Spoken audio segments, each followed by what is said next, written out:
ada itsnan ila Rasulillah, menghadap Rasulullah, wa dhahaba wahid, yang satu pergi.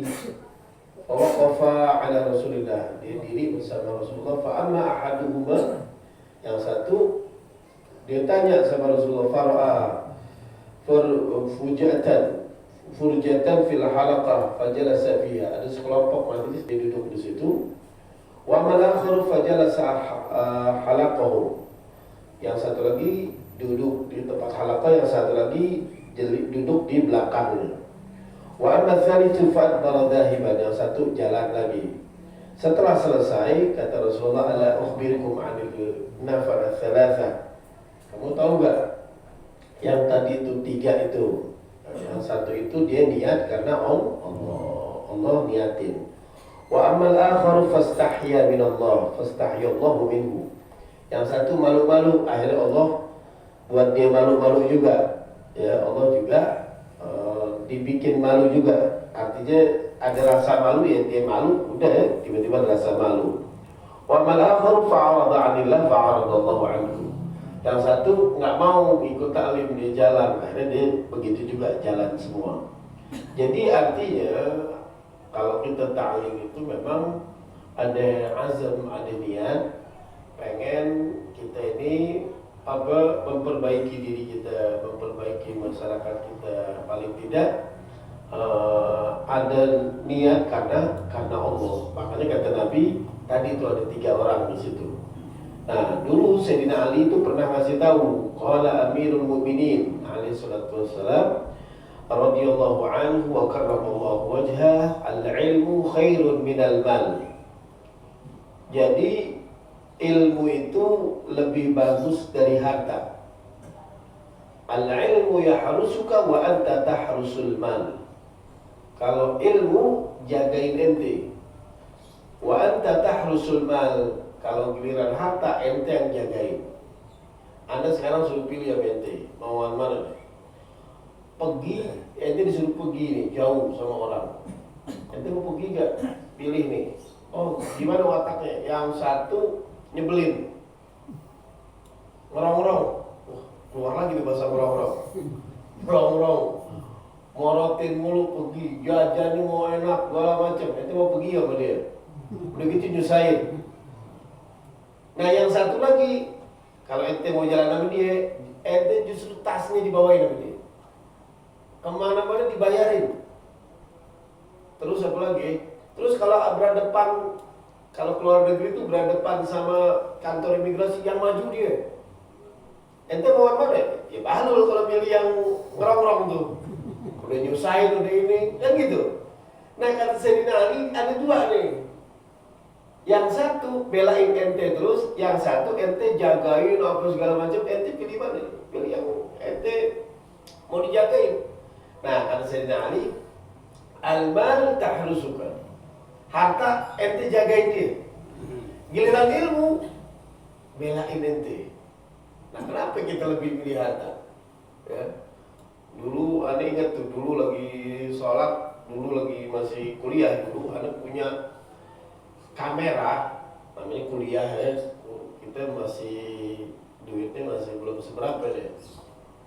Pergi haji dapat duit beli kamera dulu, pasti antum masih ingat, namanya Olympus. Ininya tuh bisa fokusnya bisa ini tet di kamera. Anak gila bener punya itu. Ada foto di mana-mana segala macam deh. Dan bentuknya digital ya. Anda bawa kemana-mana, Anda sholat, nggak boleh Anda sholat di samping Anda. Wah ini segala macam sampingan. Masih haji di tahun 97. Begitu mulu, akhirnya Anda beli mahal masalahnya. Tapi menderita ini punya gituan. Ada suatu saat lagi di Bi'ir Ali kalau nggak salah, lagi wudhu segala macam, Anda taruh sholat, habis sholat, wudhu. Pas mau jalan, naik bus udah jauh, wah ini bagus nih, pengen foto, nih cari, wah hilang, kamera Bi'ir Ali. Subhanallah, pada saat itu ada ngomong alhamdulillah, alhamdulillah, nggak beban gue. Dari tadi ada pusing sama itu, dari tadi pusing benar sama itu. Nah, antum kalau yang pusing-pusing kasih orang udah,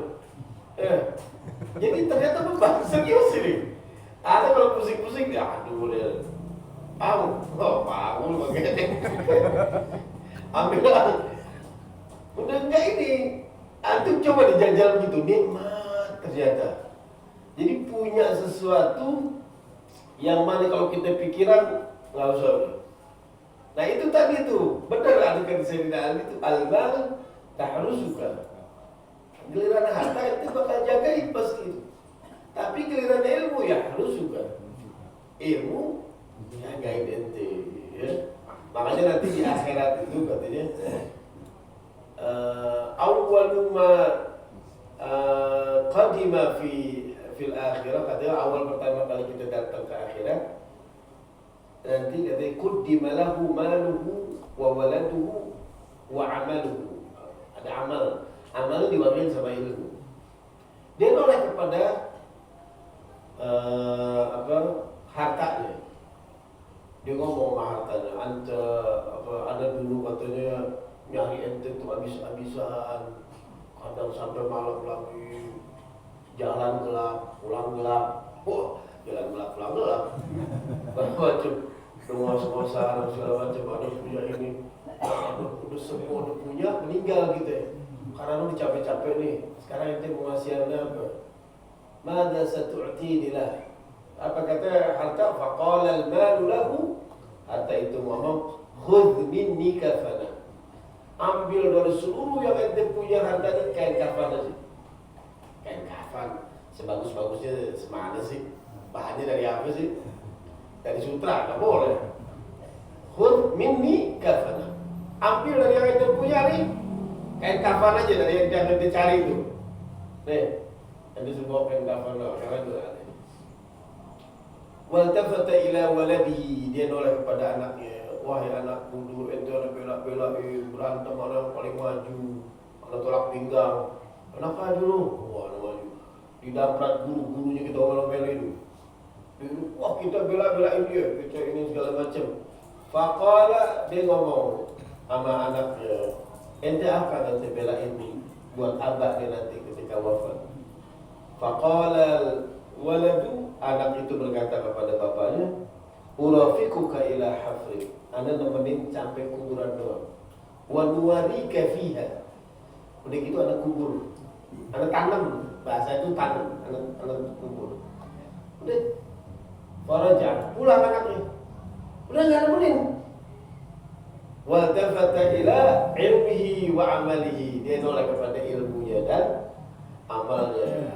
Nih ente dulu kalau giliran ada apa-apa males benar, suruh bangun malam, enakan spray kita masih adem ya, adem spray baru beli lagi.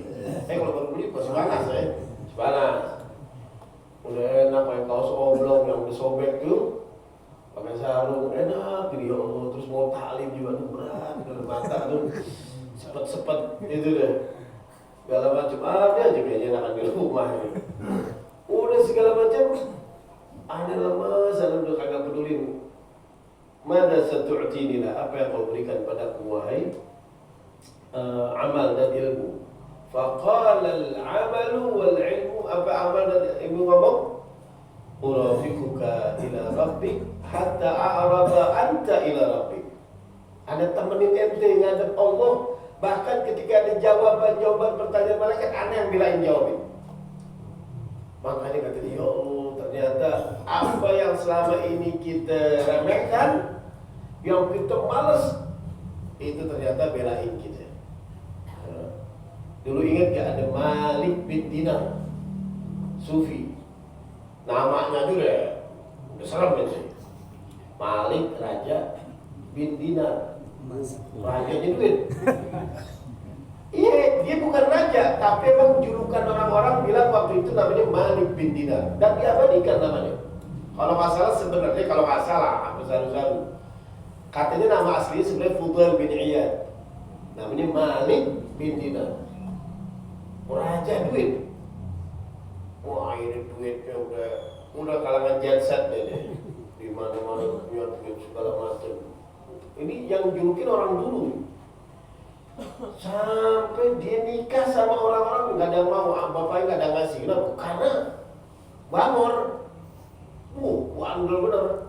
luar biasa, mabuk, apa pesta, segala macam. Suatu saat dia pengen, udahlah, mau baik, nikah. Suatu saat mau nikah sama perempuan, gak ada mau kasih. Akhirnya dia beli budak, dia beli dulu, budak masih dibeli. Dinikahin tuh budak saya mau. Dia nikah sama budak, punya anak, subhanallah, wajahnya mirip Malik bin Dinar, lucu. Malik bin Dinar ganteng. Udah setelah itu dia tinggalin tuh kehidupan malam dia, wah digendong-gendong, ya, girang, udah kehidupannya udah bagus. Walhasil dia belum sampai sufi dulu, masih udah tinggalin kehidupan malam dia sama kehidupan yang luar biasa, dia mabuk-mabukan itu. Suatu saat lagi dipegang-pegang bayinya gini, meninggal bayinya. Ya Allah, meninggal. Ya Allah. Nah, dia sempat dalam tanda kutip sempat protes ke Allah. Ya Allah, gua udah baik, kasarnya begitu. Kan kita perasaan kalau berbuat baik, dihitung-hitung, kalau bilang Allah jadi itu. Gua udah baik nih, kenapa jadi begini? Begitu. Udah ngeluh, suatu saat dia kesal, kayaknya kecewa. Akhirnya dia, preman-preman yang kecil-kecil nih di pasar enak nih, nggak ada Malik bin Dinar, wah asik juga nggak resek nih. Pas Malik bin Dinar datang lagi ke situ, udah kejar-kacir, wah dia datang lagi, dia pesan minuman dan dia mau habis-habisan udah. Biarin deh, kasarnya nih, gua minum sampai mati deh, kecewa deh. Dia minum habis-habisan, dia minum, pingsan. Di saat pingsan, dia ketemu dia tiba-tiba Allah kasih petunjuk tuh. Dia kayak di dalam halusinasi dia tuh di padang Sohro. Di sana dikejar, tiba-tiba dia lihat ada ular begitu besar, dikejar dia lari ke Malik bin Dinar. Ini Malik bin Dinar dia cerita sama murid-muridnya, kenapa ada bisa sampai begini? Dia kabur ke sana kemari, dia udah gak ada tempat lagi mau lompat, udah jurang, tiba-tiba anaknya yang wafat itu datang. Dia bilang, kata anaknya, alam ya'tika, pokoknya dia bisa bicara bahasa Arab, bukankah telah datang satu petunjuk, kenapa orang masih belum ini juga? Akhirnya tuh ular disamperin, ular tuh kabur, dan bentuk besar itu diusir gini kabur. Wah anakku, kenapa kok bisa bicara, katanya ayah ini lagi dalam keadaan belum meninggal. Ayah diingatkan sama Allah. Tahu gak, katanya, ular yang besar itu adalah maksiat yang ayah lakukan, dikuat-kuatin, akhirnya nanti bakal jadi kuat. Dan katanya ayah, ketahuilah, di akhirat itu nanti pasti kita akan berdepan sama dua. Oh, sebelumnya ada nenek-nenek, ada kakek-kakek pada nenek itu dalam riwayat itu bantuin musir. Ya di sepak doang waktu ular. Ular gede, kayak naga gitu, di sepak begitu dan mati. Dan dia udah kebingungan lagi, gak ada yang bisa nolong. Bahkan kata Malik bin Dinar, ada pantasnya yang nolongin dia. Ketika ditanya, itu yang kakek-kakek dan nenek yang tua itu adalah amal baik yang mana kalau kita lakukan kita males-malesan, betul, bentuknya jadi lemes gitu, jadi lemah, tidak berdaya. Nah kalau maksiat yang dibesar-besarkan, bentuknya kayak ular tadi. Ayah ketahuilah nanti di akhirat itu akan selalu berhadapan dengan dua. Tergantung kita ini mau nguat-nguatin yang mana. Kalau kita menguatkan kebaikan kita, kebaikan itu yang belain kita. Dan yang kecil itu maksiat, itu yang tersingkir doang. Kalau umpama kita membesar-besarkan maksiat itu akan menjadi kekar dan itu akan menghabisi kita. Dan yang membela kita jadi lemah. Di saat lagi mimpi begitu, halusinasi itu, Malik bin Dinar bangun. Ya Allah, untung ada cuma mimpi gitu ya. Akhirnya mulai saat itu Malik bin Dinar setiap mau berbuat maksiat dia selalu mikirin itu tuh. Wah nanti Anda selalu berhadapan dengan dua nih. Kalau ada kuat-kuatin, makhluk yang maksiat itu bertambah kuat. Kalau ada lemes-lemes yang berbuat baik, nanti dia bakal tambah lemah, dikuat-kuatin. Akhirnya dicerita pada akhir penutup, dia bilang itulah kenapa Anda katanya sampai sekarang menjadi orang-orang di jalan tasawuf tuh. Nah, makanya di dalam Al-Quran disebutin, dia bilang afa may ya'lamu annama unzila ilaika min rabbikal haqqan man huwa. Apakah sama orang yang tahu ketika menghadapi Al-Quran dengan orang yang buta? Beda. Kalau kata bahasa Al-Qurannya, qul hal yastawi alladhina ya'lamuna wal ladhina la ya'lamun. Katakan apakah sama orang yang tahu dengan yang tidak tahu? Beda. Nah, ciri-ciri orang-orang yang dibilang semoga itu nanti bakal dikumpulkan ya, di surga, ciri-cirinya ada 8. Pertama apa? Dia bilang alladzina yufuna bi ahdillahi wa la yanquduna al-mitsaq. Orang yang menepati janji Allah yang tidak merusak janjinya. Apa tuh janji kita sama Allah? Kita dikasih akal pikiran, dikasih otak, dikasih kecerdasan masing-masing, tapi kita mengingkari janji itu. Mengingkari janjinya apa? Nggak dipakai. Jadi kita nggak amanah. Jadi umpama kita ngasih duit sama orang buat pakai beli itu, buat nggak dipakai. Tidak jadi dipakai, itu kesel nggak? Kesel. Ente nitip kendaraan, nitip motor sama orang, anu mau taklim dulu, nitip kendaraan ya. Pas pulang spion hilang, kaca depan pecah, ban kempes, kesel nggak? Kenapa jadi begini? Nah sama, Allah nitipin sama kita di mata, Allah nitipin sama kita telinga, Allah nitipin sama kita di akal. Allah kepengen tuh semuanya diisi dengan kebaikan. Mulut nih diisi supaya ngomong yang baik-baik. Apa yang kita lakukan? Kalau kita ngomong yang baik, kita nggak aman. Mata digunain buat melihat hal-hal yang bermanfaat, yang yuzidukumut ta'ah, yang sampai menambahkan ente ketaatan kita pada Allah. Dipakai nggak? Nggak dipakai. Ente punya akal nih selama ini kita mata nih lihat TikTok, lihat ini, apa aja tuh. Kita ini alhamdulillah ya Allah hadir di sini bukan orang-orang yang ya kita walaupun itu orang banyak duit mama, bukan ditakdirkan orang-orang yang begini-begini tuh joget-joget tuh gitu. Yang itu enak tuh gitu lihat. Tapi antum ini dikasih luar biasa sama Allah.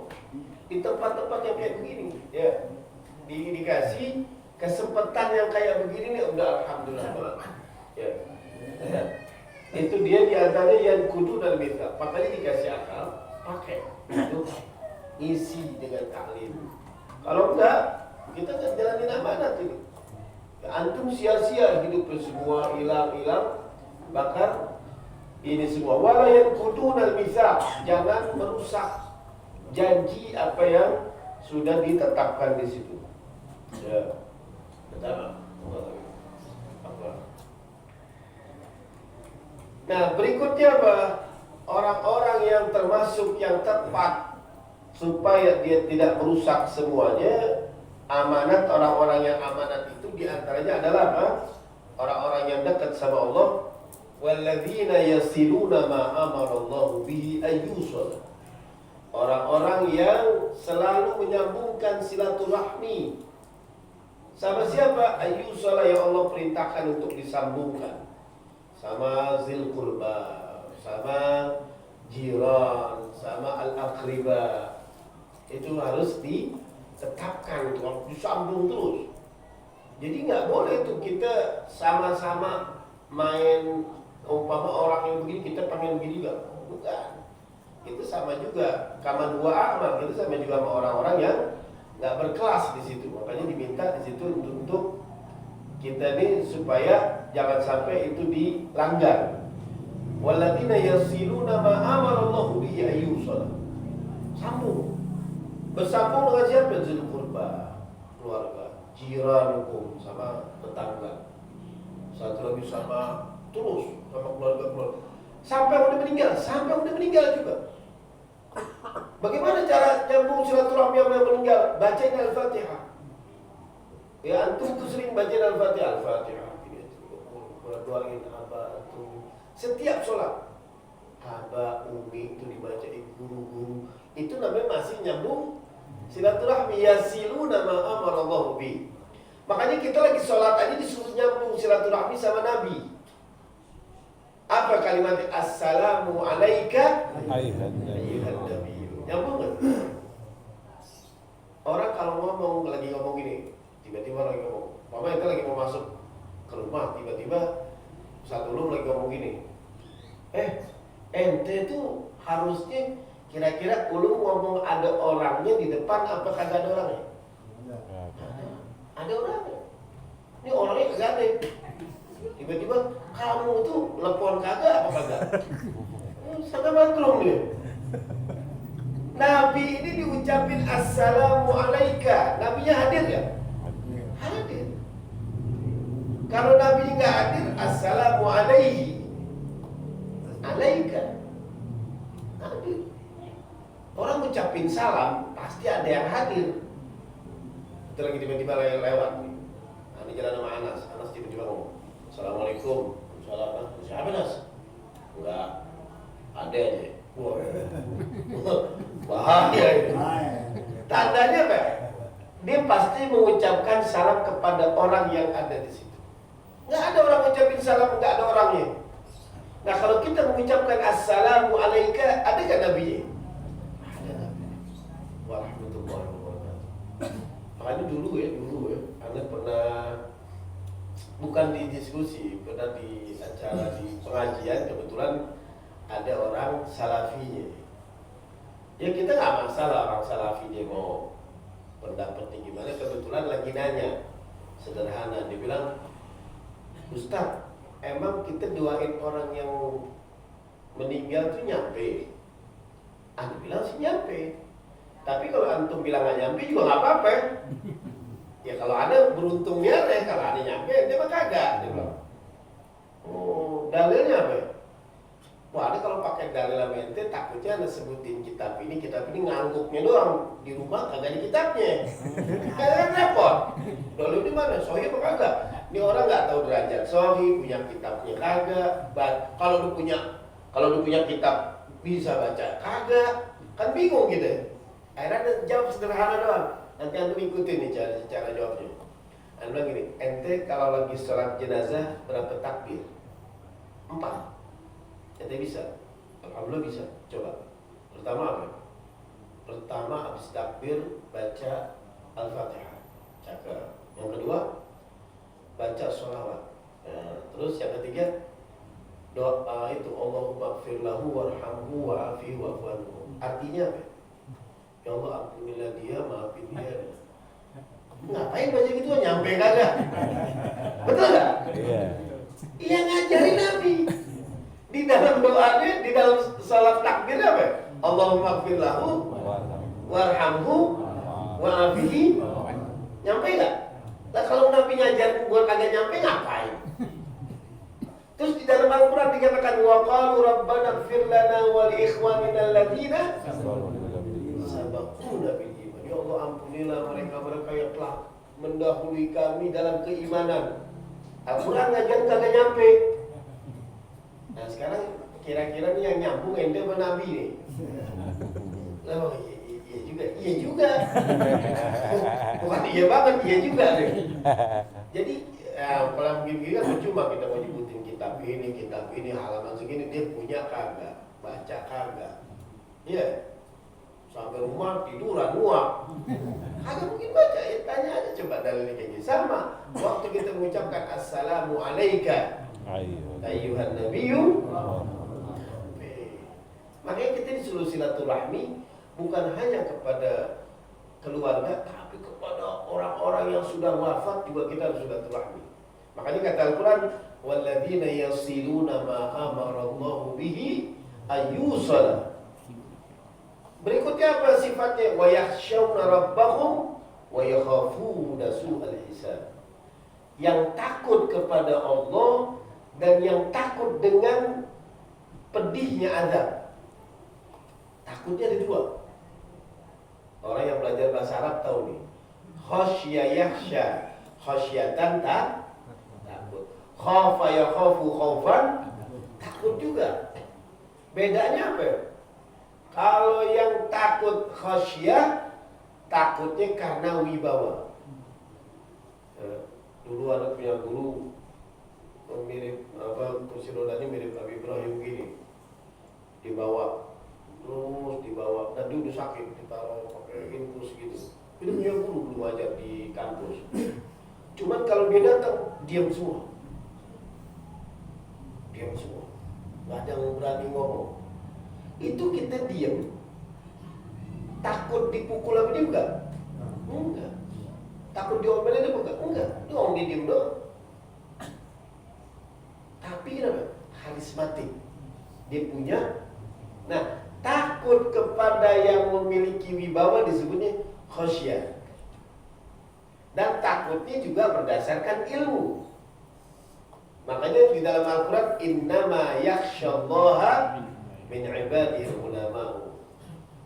Hanya kepada yang takut kepada Allah itu orang-orang yang derajatnya ulama.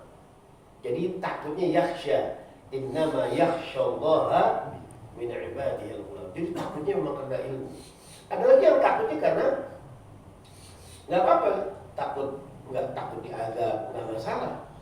Takut kehilangan, takut ditinggalin, itu dia sama Allah. Nah itu disebutnya khasyah, takutnya kayak gitu. Wa yakhafuna su'al hisab. Berikutnya ada lagi gak? Ada. Walladzina sabaru ibtigha'a wajhi rabbihim. Orang-orang yang sabarnya karena Allah. Sabaru, dia sabar betul. Ibtigha'a wajhi rabbihim. Sabarnya bukan karena dia nggak enak sama orang. Sabarnya bukan karena dia terpaksa.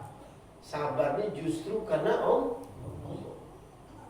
Wajhi rabbihim. Sabar. Tetap biarin aja orang Muhammad.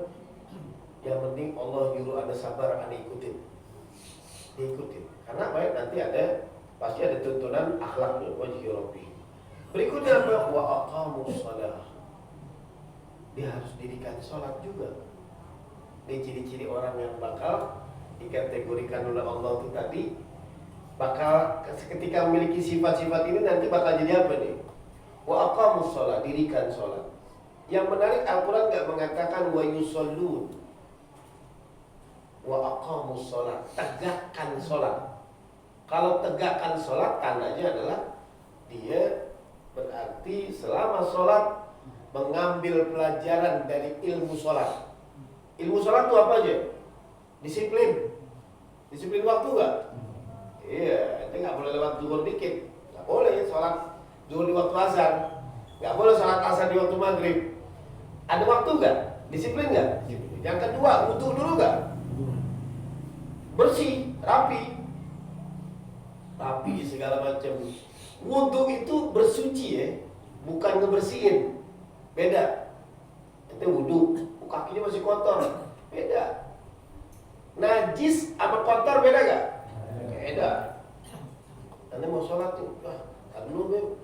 Biasa nih orang-orang yang malas sholat, alasannya banyak banget. Sholat dulu, karena kotor. Gak apa-apa kotor. Oh kan gak boleh, ya gak boleh najis. Najis sama kotor beda gak? Beda. Orang tayamum pakai debu gak? Pakai nambah kotor. Beda bersuci dengan kebersih. Bersih, wow. Fikihnya mesti dalam nih. Ya. Berarti beda. Celana kotor. Ya kotor, cuman ente kurang adab aja. Ente bersihin. Sholat. Kecuali kalau celananya najis. Kayaknya ada najisnya nih. Baru pakai ganti sarung. Cuman kalau kotor masih boleh. Kotor itu masih boleh. Antum kalau melihat orang-orang umroh, orang-orang haji, segala macam, itu kalau habis tidur di itu kotor pada bangun. Terus ente mau tegur dia, wah boleh kotor. Disemprotin dia. Bukan kotor, tapi memang bersih. Dia bersuci, berbeda. Wa aqamus shalah, dirikan sholat. Dia rapi tuntunan-tuntunannya. Bismillahirrahmanirrahim. Sholat itu juga tawadu. ya, sama Allah. Setelah itu dia melahirkan tawaduknya juga kepada manusia. Wa aqamus shalah, ikatan harus dalam sholat. Wa anfaqu mimma razaqnahum, sering berinfak dari rizkinya. Jadi ente kalau berinfak jangan pernah menganggap ente udah berbuat baik. Beda lagi tuh. Kayak zakat tuh kewajiban. Bukannya lagi jangan berbuat baik. Anak umpama lu kalau macam-macam lagi gua gak kasih zakat lu. Ya zakat mah wajib. Terus ada orang mau ngasih zakat gini, Bib, mau ngasih zakat nih sebenarnya, mau ngasih bantuan orang. Tapi umi anda perlu ada bantu juga. Gimana kalau zakatnya ke umi anda aja? Wah, jadi maling kundang lu. Emak lu jangan dikasih zakat.